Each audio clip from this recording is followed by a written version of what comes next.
Okay. So here, let me just make sure that the microphone is correct. Okay, so if you remember, we talked about completing the square method to solve a quadratic equation. That is the most general form of solving a quadratic equation. But because this quadratic equation is so ubiquitous in mathematics, it's better to do this algebraically, to do this squaring method to a quadratic equation algebraically, and then get a formula out of that so that we can always use the formula to answer the problem, to solve the quadratic equation. If you don't do this, every time you have to do the method of completing the square to be able to answer that. The good point about is, of course, if you know how to complete the square, you always understand how the formulas have been derived. But of course, if you don't learn that trick, you can always memorize the formula or use the formula sheet to remember the formulas and use that formula to solve your equation. But you don't understand why or from where those formulas are coming. So you need to find a balance. So there are questions in the exam that specifically asks you to do and solve this quadratic equation using the method of completing the square. So even if you know how to use the formulas for that type of questions, you have to use the completing square method. Of course, for the next year or in the next chapter, we don't bother ourselves to do the complete square all the time. We just simply use the formulas and find the answers. Okay, but let me just refresh your memory a little bit about giving two examples using the completing the square method to solve the equation. And then immediately I want to tell you that how that method can be applied to a generic quadratic equation in order to get a formula at the end. Okay. So let me just start with some refreshing example.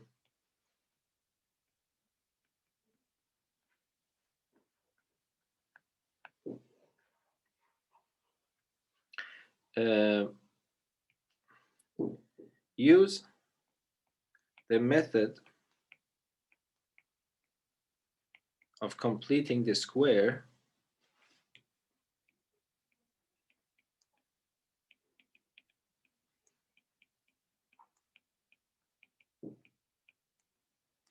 to solve the following equations.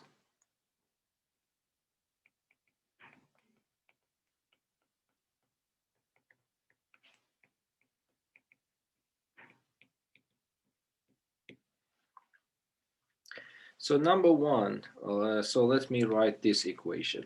For example, I have 2x squared plus 5x and then minus 1 equals to 0. Okay, so how should I do this? Please pay attention to this because I want to do the same method for a generic quadratic equation in order to be able to get the formula for solving the equation. Okay, so how should I do that? So if you remember, we can move this to the other side and then divide by this, or the other way around. So let us move to the other side first. So the first thing that I will do, I will write this and move the constant term to the right. It becomes positive 1. And then you see that I have a coefficient here which is not equal to 1. So what you need to do is to divide everything, every term involved by this constant number 2. So I divide this expression by 2. 2 is gone and 1 is left, and 1 times x squared is just simply x squared. If I divide this by 2, it becomes 5 over 2. And I told you that try to learn and work with fractions.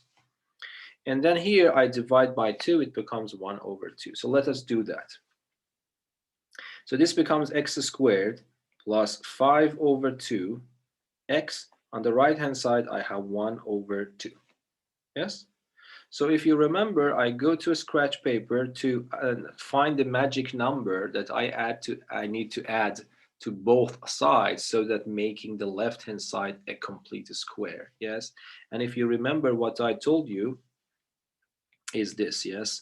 So we go here to a scratch paper, for example, and then we say that, okay, the middle number is 5/2. I divide it by 2. So what does this mean? It means that I give a 1 here, then I multiply the numbers which are far away from each other, it becomes 5, and the next number, and then multiply these two numbers, which becomes 4. And then what I do, I square this number. So the answer becomes 25/16. So that is the number that I need to add to both sides, yes? So then it becomes x squared plus 5/2x plus 25/16. I also have 1/2 plus 25/16. Okay, now the left-hand side can be collected as a complete square. Okay, so how? I put a pair of brackets. I put a power of 2 here. I take the square of this one, it becomes x. I take the square of this one, which is 5/4. And now because this middle term is positive, so that is the positive version. And here on the right-hand side, I need to calculate this. So either you can go to another scratch paper, or you can use your calculator in the fraction mode. It is important to do that. So I will do this. I have 1/2 plus 25/16. The common denominator is 16. So it becomes 8 times and 25. And when I add them, it becomes 33 divided by 16. So the number that I have on the right-hand side is 33 divided by 16. And the next step is to take the square root from both sides. So this becomes this. And on the right-hand side, I have to write plus and minus, and the square root of 33 divided by 16. Yes? And then what happens? X plus 5/4 is equal to plus or minus square root of 33 is not a complete square, so I keep it because I have to keep exact values. But the square root of 16 is just simply 4. But what I am looking for x, so I will move this extra part to the right-hand side. This is positive, then it becomes negative. So it becomes negative 5/4 plus or minus square root of 33/4. So these are two answers that you got. You can leave it like this. I myself prefer, of course, this is also a good way. I myself prefer to take the common denominator because the denominators are the same. So this becomes minus 5 plus or minus square root of 33. And these are two solutions for this equation. So what does it mean? It means that one solution is this. One solution is this, and the other solution is this.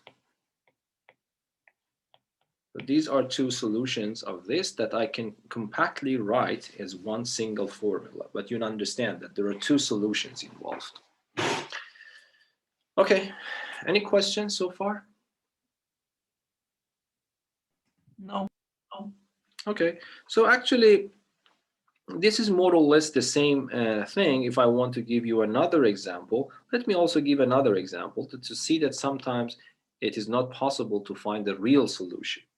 Okay, for example, let me consider this case. Number 2, let me write 3 x squared plus 2x, and then let me write plus 1 equals to 0. Assume that you want to solve this equation.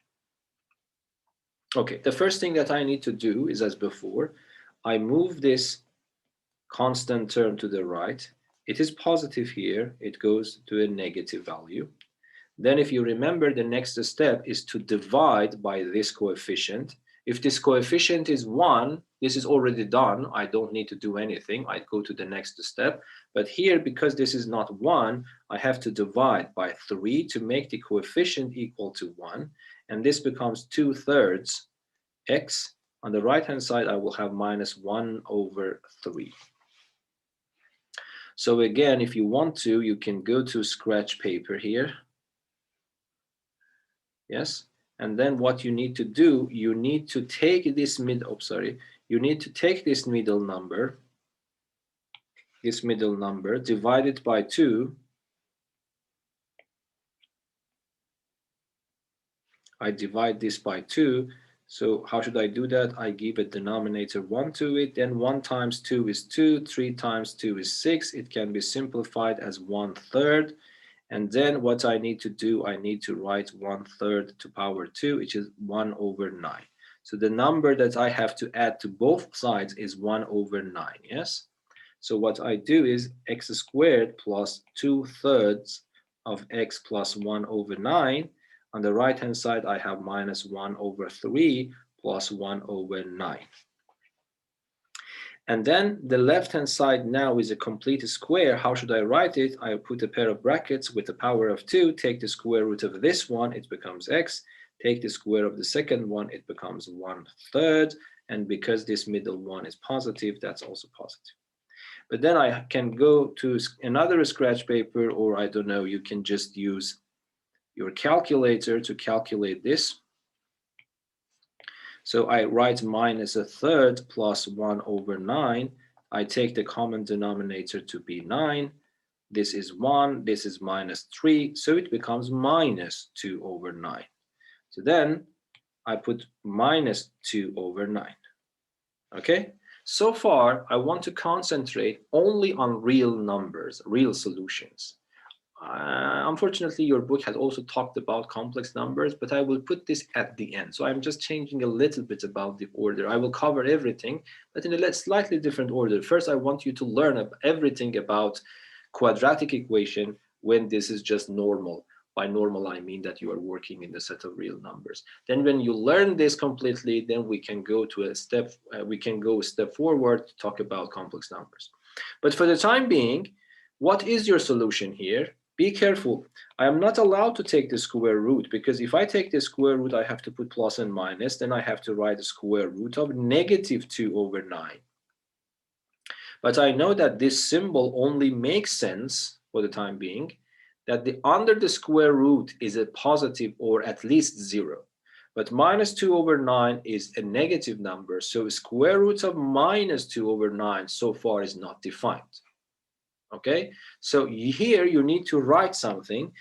So it means that you need to understand, since minus 2/9 is a negative number,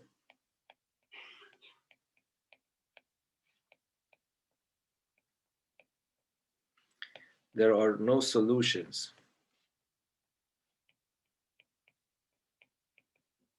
Let me emphasize here. There are no, let me put it in brackets, there are no real solutions. What do I mean by real solutions? I mean the solutions which belong to the set of real numbers. They are real numbers, not complex numbers. I have to fix it. There are no real solutions to this equation.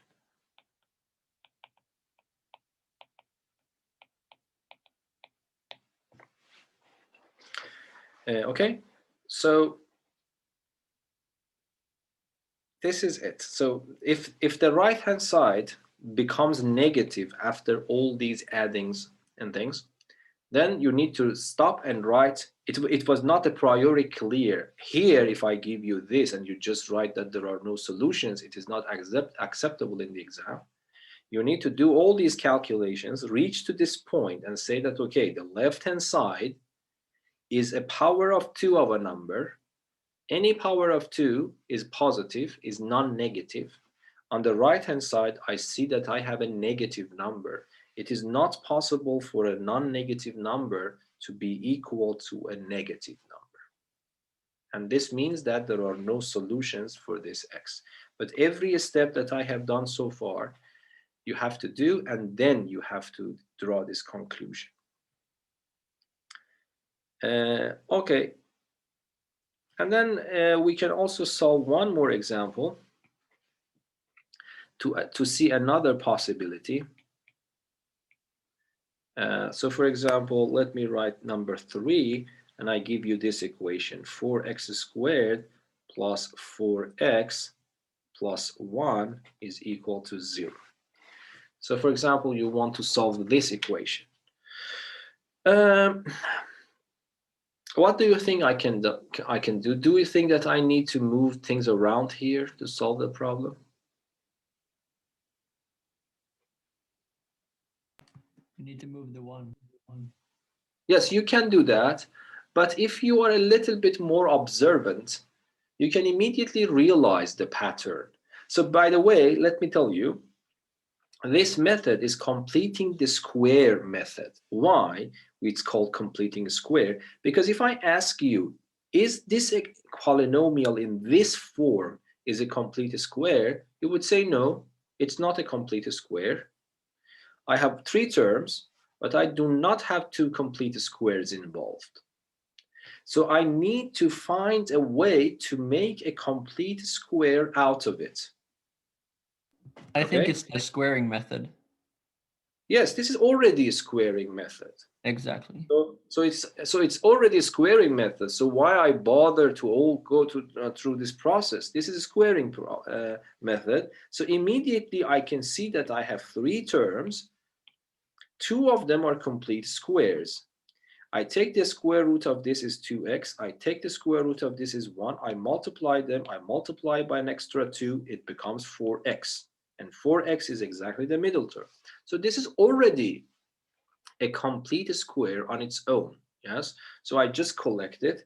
It becomes 2x plus 1 to power 2 on the right hand side equals to 0. And this answer is clear. If this is going to be 0, it means that 2x plus 1 itself should be equal to 0.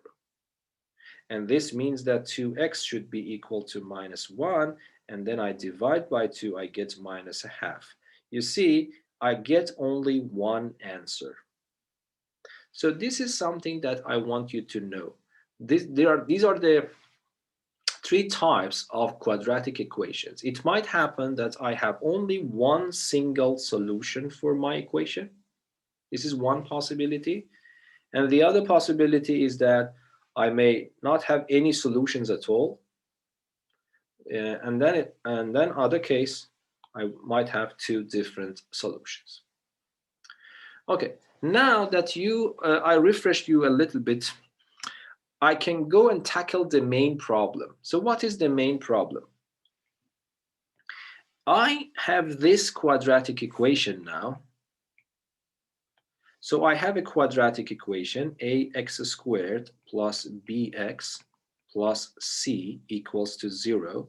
What I know is that a is not equal to 0, because if a is equal to 0, there is nothing to investigate. This becomes a first degree equation, and we know everything about that. Okay, now I want to do the same completing a square method, but instead of working with numbers, I want to work with letters, yes? So I assume that A and B and C are given numbers to me, and then I am looking for X by the completing a square method. Of course, it becomes a little bit more involved, because when I am dealing with numbers, you see, when I am dealing with numbers, I don't need to keep 1 over 2 plus 25 over 16, because I can do the addition and make it a little bit simpler. Instead of working with this expression, I can simply work with this expression. But when it comes to letters, I cannot do that because I don't know the values. So I need to work with a little bit more complicated expressions. But the benefit is that I will get a single formula that can solve all my problems. What I need to do, put the formula in front of my eyes and then plug the numbers in and then calculate, I will get the answers. Okay, but again, let me repeat. You have to learn the method of completing the square. Okay, so let us do this. Now I think you can help me. I want to do the completing a square method for this equation. So what is the first step? Can you guide me through it? Move over the C. Yes, the first step. I move the C over to the right. So it becomes ax squared plus bx. On the right hand side, I will have minus c. Then, do you remember what I did? I go to scratch paper. Yes, let us see if it's working now. I go to scratch paper. I need to find that magic number or magic expression here. So, but the idea is the same. What should I do? You divide b by 2 and then no, not yet, not yet. No. I am actually I did it faster. Do you remember what there was one step? I just ignored one step. What was the next Divide step? by a. Yes, sorry. That's my bad. Oh, yeah. I need to divide by a first. So this becomes what? X squared plus b over a x. On the right hand side, I will have minus c over a. Now, as Rocco said, I go to scratch paper. Now what should I do? Now you divide you divide b by 2 and then square it. No, not b. Oh no. Oh wait. You divide b a x by 2 and then square it. Yes, exactly. So I divide b over a by 2. Let me compare it for you. Here, when I divide by 2, I get a number. But here, I do not get any numbers. I need to learn to work algebraically. But the ideas are the same. So what I do, I give a denominator equal to 1 here, and then I multiply these numbers that are far away from each other and put it in the numerator. And then I multiply these numbers which are close together and put that in the denominator, but that becomes 2a. And then the next step is, as you said, I square it. I square the whole expression. But if a fraction is going to be squared, it means that its numerator should be squared. It becomes b squared. The denominator should also be squared, so it becomes 4a squared. So the magic number, which was a number before, this is no longer a number, that's an expression. This is your magic expression that I have to add to both sides, yes? So what I do, I will do this in this form. I will add this expression to both sides.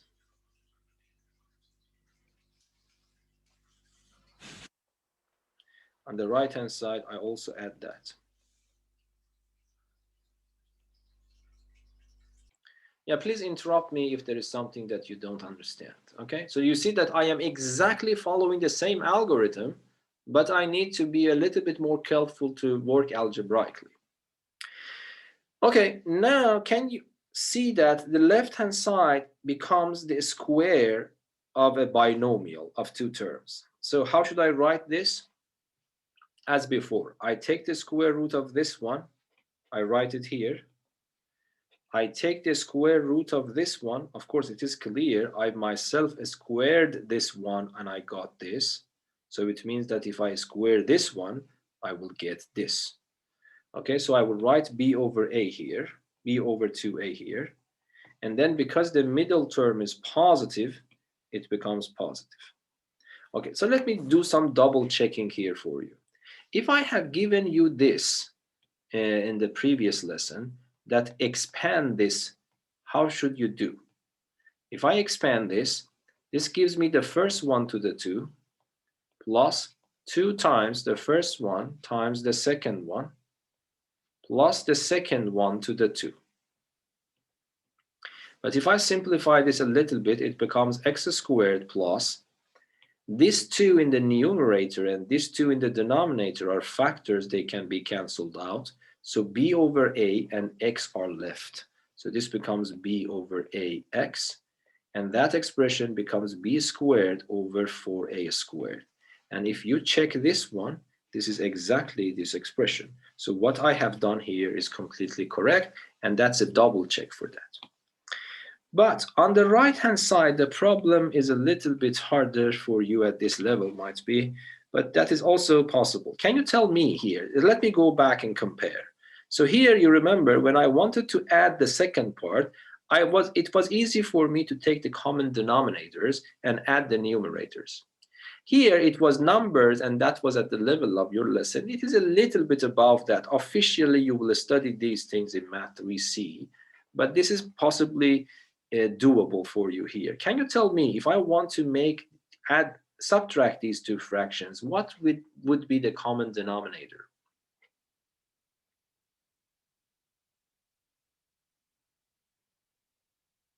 I want to make the denominators the same, okay? Maybe 4a squared. Exactly. So let us check. I will copy and paste the first one. And instead of the next one, I write it in this way. So let me do it in a scratch paper here. So c over a can be written as 4a times c divided by 4a times a. I hope that you agree with me that this equality is valid. Why? What I have done, I have multiplied the numerator and the denominator simultaneously by the same factor. It will not change the fraction. I hope you agree with me. And so in the numerator, I can write 4ac, but in the denominator, 4a and a becomes 4a squared. So then this means that c over a and 4ac divided by 4a squared are the same thing, are the same number. So what I do, I write 4ac instead of divided by 4a squared. What is the benefit of making this a little bit more complicated? The benefit is that now the denominators are the same, so I can write as a common denominator. So this becomes b, x plus b over 2 over a to the power of 2. And then the common denominator here is 4a squared. And then this becomes b squared minus 4ac. But I cannot do anything further because these two terms are not algebraically similar, so I have to keep it in this way. The next step is to take the square root from both sides. But here is the point that I have to be careful.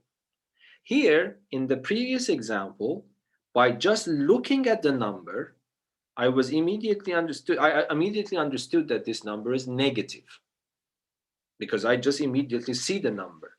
But here, there is no guarantee this number is positive or negative, because still I don't know the value. For example, if b is a small, but 4ac is big, because if, for example, choose a and c very big, and b is small, then of course this difference becomes a negative number. Or the other way around, choose b very big, but choose ac very small, then this difference would be positive. So it is a priori not clear, is this number positive or negative? It can be both positive and negative depending on the values that are given in the problem for A, B, and C. So this means that I need to think a little bit here. But let me ask you, is the denominator of this fraction can be negative or not?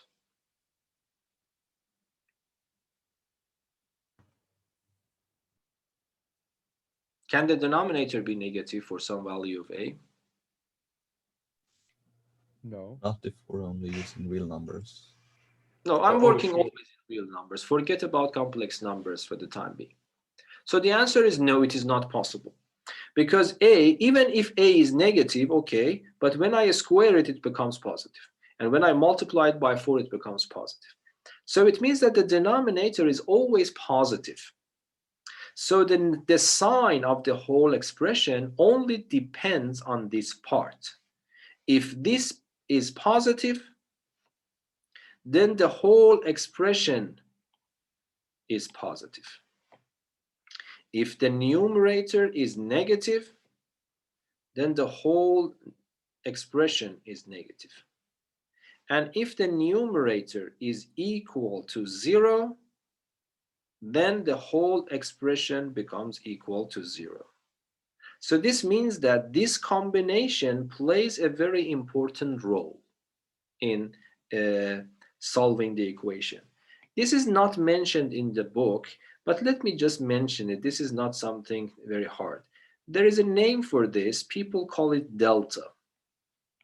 This is b squared minus 4ac. So it was not very clear why this combination is very important for the quadratic equation. When I start solving it, I realize that this is very important in this discussion, because if this is positive, the whole expression is positive, then this makes sense. Okay, but if this is negative, the whole expression is negative, but on the other hand, the right expression is positive because of power 2, then this cannot happen. So let us give it a name, and even in Swedish, this is the same name. I saw it in some books. I don't know if it is matrice or what. This is called discriminant. And discriminant is not a is not an English word. It's an English word, but not a colloquial English word. It is something used in mathematics. So discriminant means something that you calculate and gives you some information about the harder problem. So here my harder problem is to solve the quadratic equation. This discriminant, calculating this discriminant is simple. I just read these numbers and I calculate this discriminant. If this discriminant turns out to be negative, I really don't need to solve anything at all. I just say that the equation doesn't have any solutions. If this is positive, then it means that this expression is positive. So I take the square root and put plus and minus. I will have 2 solutions. And if this is equal to 0, then this fraction is equal to 0. Then I will have only 1 solution. So equal to 0. So you see that this is very important, because if I just calculate this combination before even starting solving my problem, I will realize how many solutions are there. Okay?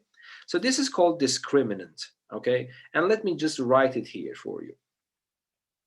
So instead, I would say that try to memorize this combination. It is so important. So I would put delta, and then this is a Greek letter delta. Okay, so it is called delta. Okay, so delta divided by 4a squared. And now, assuming that delta is positive, I can take the square root from both sides. The left-hand side becomes what? The left-hand side becomes x plus 2 over a. The right-hand side becomes plus or minus square root of delta divided by 4a squared. But then this means that x plus b over 2a, on the right-hand side, it becomes plus or minus square root of delta divided by square root of 4a squared. And the next step is x plus b over 2a is equal to plus or minus square root of delta, but the square root of this one is easy. It is just simply 2a. And because now I am looking for x, what I do, I move this to the right-hand side. It becomes negative.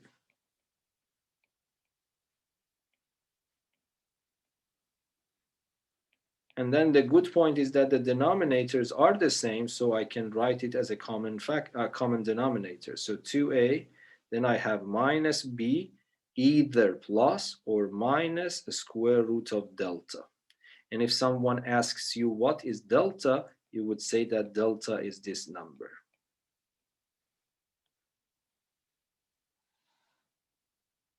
So this is the very famous formula.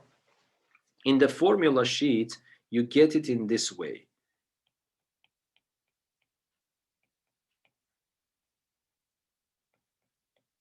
They don't mention the notion of delta, but I would prefer you to know about this. This is the way that you get the formula in the formula sheet. You see, they have written this here, and then you see this is the formula. So this is the famous ABC formula.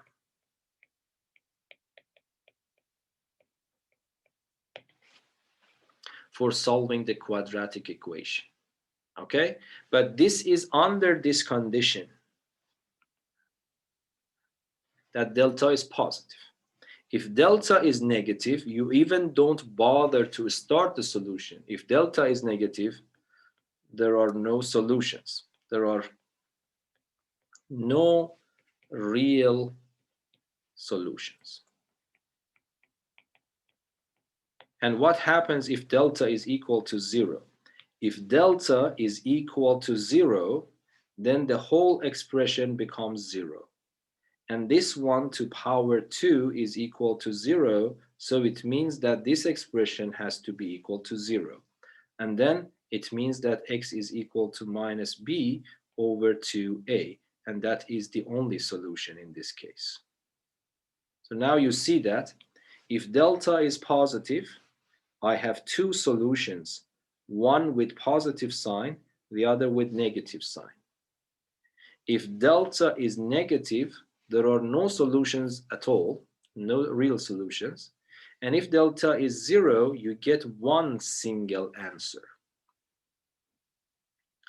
Is that clear, more or less, everything here? What I expect you, of course, if you like mathematics, you shouldn't be very happy if I just write the formula and tell you that, okay, this is a God-given formula, use it and you will get the numbers that you like. If you are liking mathematics, you need to ask always why this formula is working.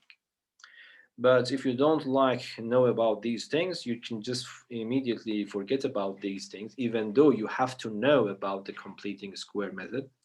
You don't need to know these details, but you need to know how to use the formulas. Okay.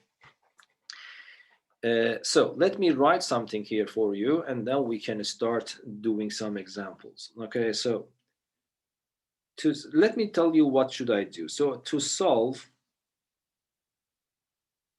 so let me write it here. We solve ax squared plus bx plus c equals to 0 through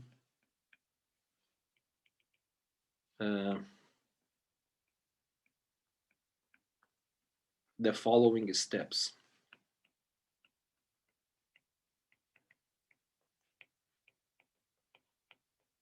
Okay, I prefer to do this. Of course, this is not obligatory. Number one, determine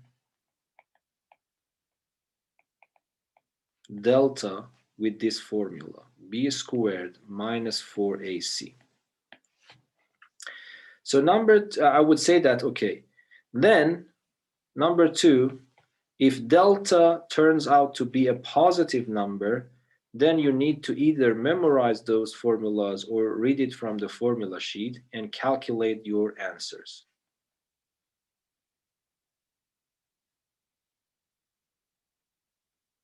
Okay, if delta is equal to 0, then you get only one answer, and you don't need to memorize this answer, because if delta is 0, this is completely gone, it becomes 0.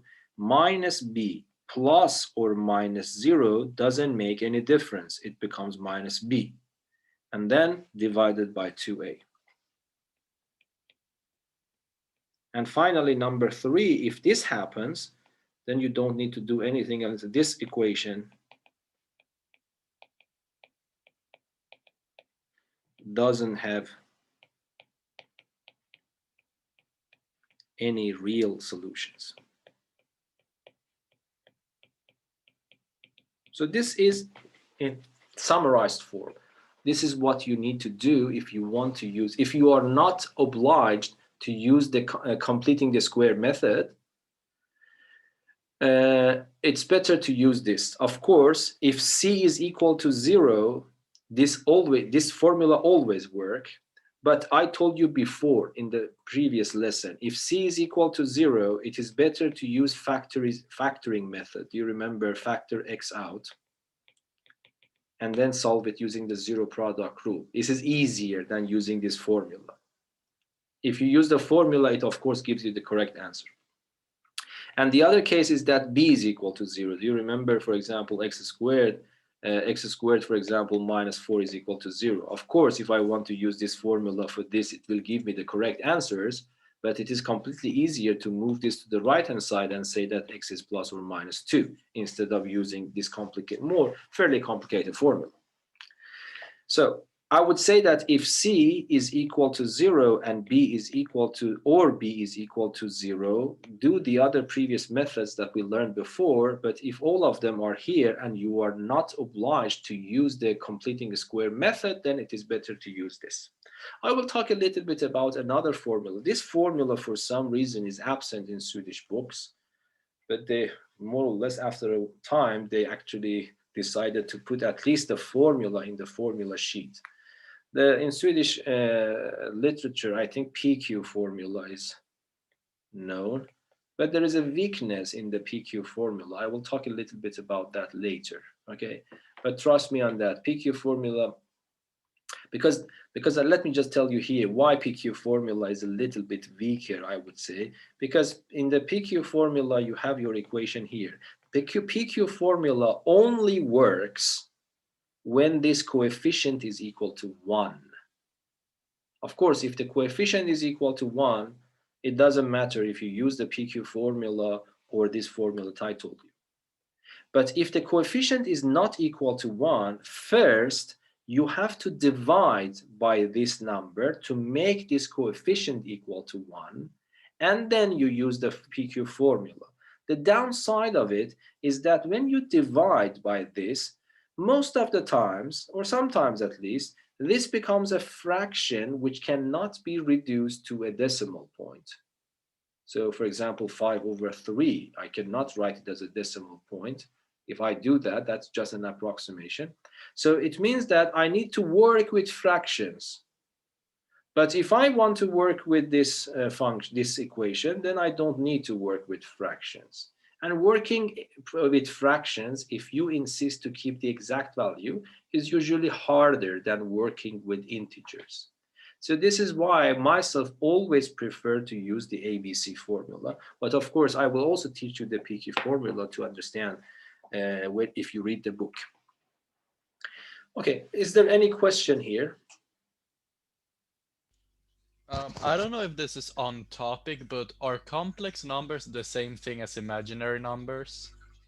Yes, yes. Okay, it's the same thing, okay. The same name, yes. Yeah.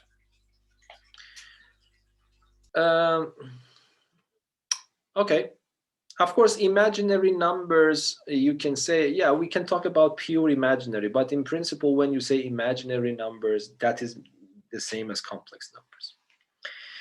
Okay, so let me just give you one example and then we can finalize the lesson today. So example.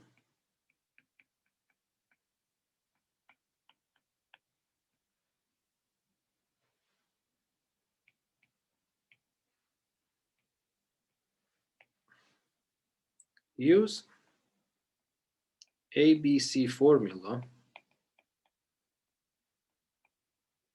to solve the following equations.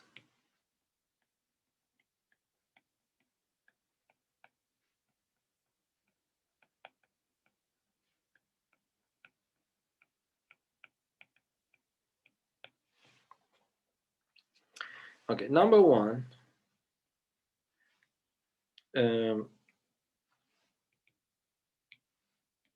I don't know which one is most suitable. For example, let me start with a simple equation first. X squared plus 5x minus 6 is equal to 0. So I want to solve this equation. So what I write in green is considered to be the solution. Okay. So first of all, I need to read A, B, and C from this equation. Remember, you need to consider their signs as well. So what is A in this problem? It's the coefficient of x squared, which is 1 in this case. Yes, and what is B and C? B is 5 and C is -6. -6. I prefer, at least for the first stages, so for the first steps, you calculate delta. I hope that you can memorize it. It's very simple. For B squared minus 4ac. So I calculate this. Instead of b, I put 5 minus 4 times, instead of a, I put 1 times minus 6. Patiently calculate this. 5 to the 2 is 25, and then I have minus 4 times 1 is minus 4, but minus 4 times minus 6 is positive 24. And then it becomes 49. And then you see that the delta that I calculated is positive. So mention that this is positive. So I know that I have two solutions. So then write the formula from the formula sheet, or it's much better to have it in your memory. So this is the formula. What is b? b is 5, but in the formula I have a negative sign. Remember this. So b is 5, but negative b becomes negative 5. And then after that, I have plus and minus square root. Delta is already calculated. It is 49. So I put 49 there. And then I have this fraction line. And then I have 2 times my a. My a is 1. When I multiply it by 2, it becomes 2. That's it. The rest of it is your previous knowledge. You calculate this number simply. If this number is a complete square, do it. Otherwise, you have to leave it like that. Okay? So here, 49 is a complete square, so it becomes minus 5 plus and minus 7. Plus and minus is wrong, plus or minus, and then divided by 2. Here, I would write, I don't know, these are different ways of writing, but I said, for example, I draw these two branches, and I would say that one possibility is minus 5 plus 7 divided by 2. Then it becomes 2 divided by 2. So this means that one solution is 1. Yes? Or the other scenario is taking the negative sign into consideration. This I don't have alternative here. See, this is always minus sign, but the middle one is sometimes positive, sometimes negative. So this I would write minus 7 divided by 2. And then numerator becomes minus 12 divided by 2, which is minus 6. So the next answer is minus 6.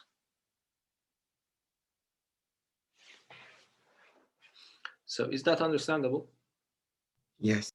Yes. Now, this is the way that I myself usually do it when I want to solve a quadratic equation. Of course, I can do it a little bit quicker because I have experienced a lot, but and I am not saying that writing these steps are mandatory. For example, you can immediately start from here and then start calculating. But I recommend you for the first times, at least for the first few times, you just do this and then try to memorize the formulas. After understand, there's no understanding going on. If you want to understand why these combinations come into the game, you need to know the proof. So when you do this completing a square method algebraically, you immediately realize this combination for a quadratic equation becomes relevant. Okay, And so this is the proof. oh, sorry. Should you? No, Okay. you can...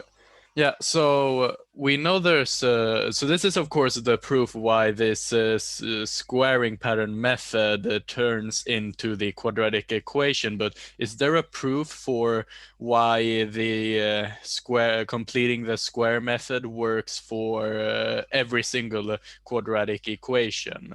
Because I mean you'd need to prove that first and then prove that okay you can turn this into the quadratic formula, or is this maybe a bad question?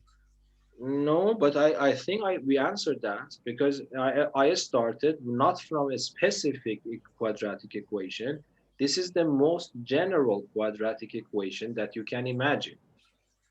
And then I applied that method in to the most general case, and I showed that for this arbitrary quadratic equation, this completing a square method gives rise to this formula.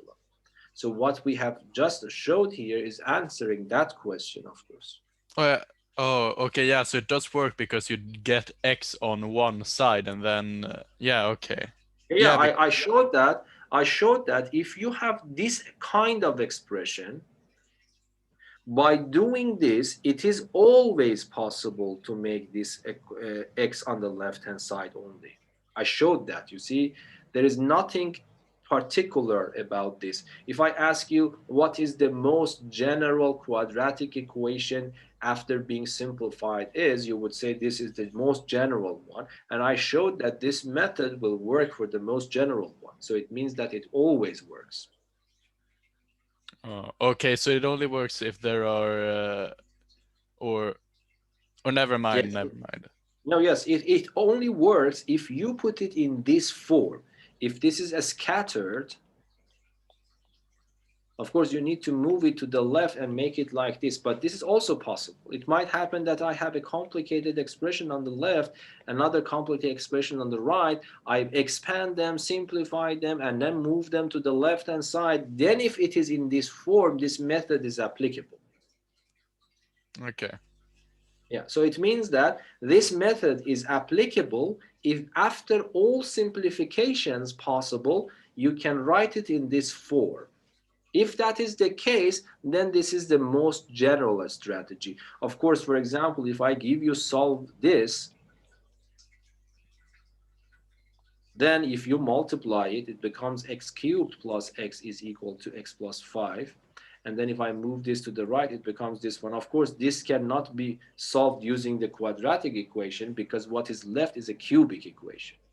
Yeah. Okay. What I am telling is that if after simplification, after all necessary simplifications, you can write that equation into this form, then be relieved, because after that, everything comes automatically using the formula. Yeah, because what I was thinking was, what if you added another term like d, but then I realized you can just put c plus d in a parenthesis, like sort of like what we did before. You can absorb that d into the constant term. Yeah. And then that c plus d will play the role of this c. Yeah. And then it just works as usual. So yeah, that answers the question. Yeah, okay, good. Okay, so now let me give you another example. Number 2. So for example, what happens?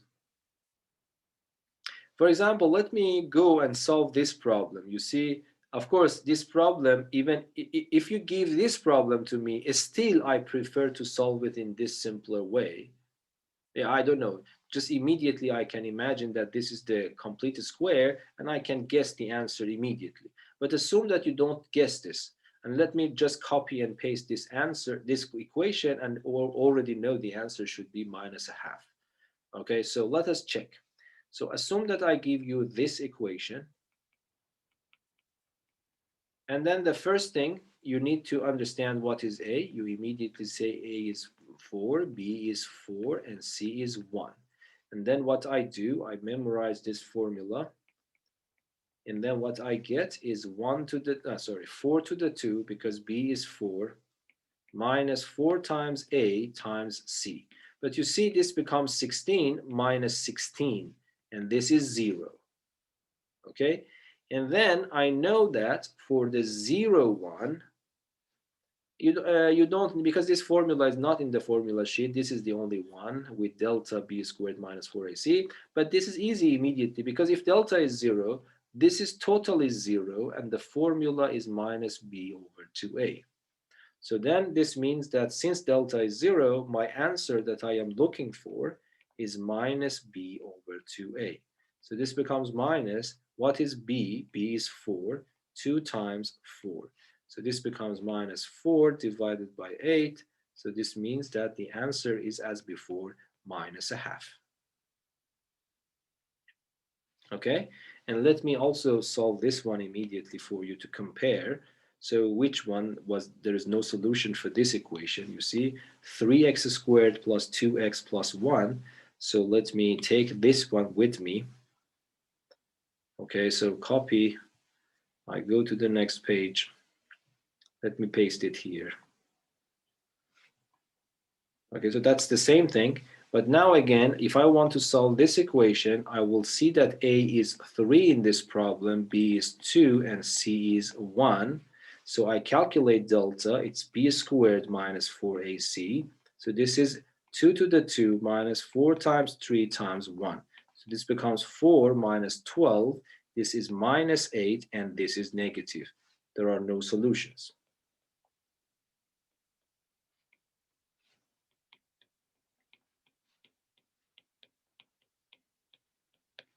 Okay, so this is the most generic way of solving a quadratic equation, but I really want you to learn the completing the square method, because sometimes in the exam I ask you specifically to solve the equation using that method. If I just tell you solve the equation, then of course you can use the completing a square method, but I prefer to do it. But I have seen many students continue to solve the quadratic equation using the completing a square method all the time. That's up to you. I myself prefer to use the ABC formula or PQ formula that I will teach you later. But now, yes? The third question here, is there a non-real solution for this? Yes, but I need to talk a little bit about the complex number I, which I squared is -1.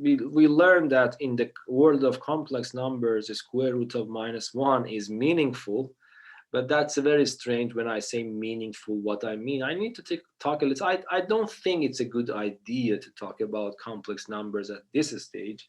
I don't know why they want to talk about this here. I don't know, but I will talk a little bit about that because you need to know. But you need to wait a little bit to, if you go to Math 4, then we will have a very good and enough big chapter about complex numbers at the very end of the book. Okay. Any other questions? No. Okay, so let me give, because we have 10 minutes around, so let me just write 2 so that you can work on it yourself, okay? And then, so number 4, so let me write this. So 5x squared minus 3x minus 2 is equal to 0. Okay, you start working on it. I want you to use ABC formula here. Let me make the formula a little bit, so this page a little bit smaller so that you can see the formula. I want you to solve this and try to memorize this formula, even though you don't have to, but I really recommend you to memorize it. So I pause the video for 2 or 3 minutes, then I will come back and solve this problem, and this session will be finalized.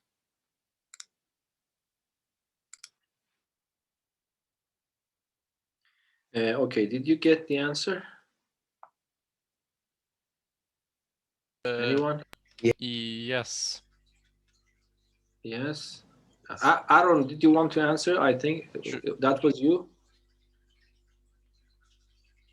Yes, Well, Aaron? No, I know Rocco, but okay.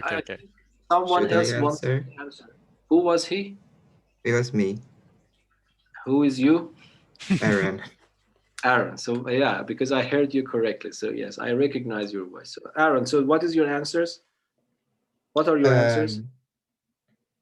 So I got both that 1 equals x and that -2 or 5 equals x. Negative. Yes, that's right. That's correct. Thank you. So what about your Rocco? I think you also got these answers, yes? Okay. Sorry. Yes, I got the same answer: -2/5 and 1. Okay, so I have to now solve this problem for you. So let us do it quickly so that we have time. A is 5 in this problem. I hope that everyone wrote B is equal to -3. You also have to consider the sign. And C is -2. At this stage, I write delta, which is, this is the word is called discriminant, and this is delta B squared minus 4AC. So B is -3 to the power of 2. -4 times A times -2. So -3 to power 2 is +9. And then if I calculate this, it becomes 40. Yes, +40. And this is 49. and this is positive, it becomes clear to me that there are definitely two answers for this problem. And then I need to write the formula. I have to repeat it a little bit so that I can memorize it, send it to my memory. And then, okay, so what is minus b? Minus b is in the formula, but b itself in this problem is negative. So it becomes negative 3. It becomes positive 3 plus or minus a square root of delta we have already calculated. So you see that calculating delta is not a waste of time because we need it. Divided by 2a, which is 2 times 5. So this becomes 3 plus or minus 7 divided by 10. And then from here, I do it in 2 steps. So I would write 3 plus 7 divided by 10, which becomes 10 over 10. So as you said, one answer is 1. And the other one is x equals to 3 minus 7 divided by 10. It becomes minus 4 divided by 10. Of course, you can write minus 0.4 in this case, but let us always get used to working with fractions. So it's minus 2 over 5. Of course, this fraction can be simplified in this form. Okay, so I hope that you at least learned that we can solve all quadratic equations using these formulas. We can also solve harder problems that you have to do something to change the form of the equation in this form, and then you can use the ABC formula. I will teach you about those later, okay? Because I am changing a little bit about the order of my presentation with respect to the book, in at most 1 hour, I will write on a Schoolsoft which pages and which exercises to do from the book so that you can have something to practice if you want to in the weekends, okay? So if you don't have any questions, we can finalize the meeting now. I have a question. Yes, please. When is the next test? I don't know. The chapter 1 should be finished. I think it would be after the sport love. So week 10. Week 10 or 11, I think. Let us see how it goes, yes? I think 11 is better since I think we have a bunch of things at week 10. Yeah, definitely. Before putting a date for the exam, I will talk to you so that everyone is comfortable with that date. Great. Yeah. So I stopped the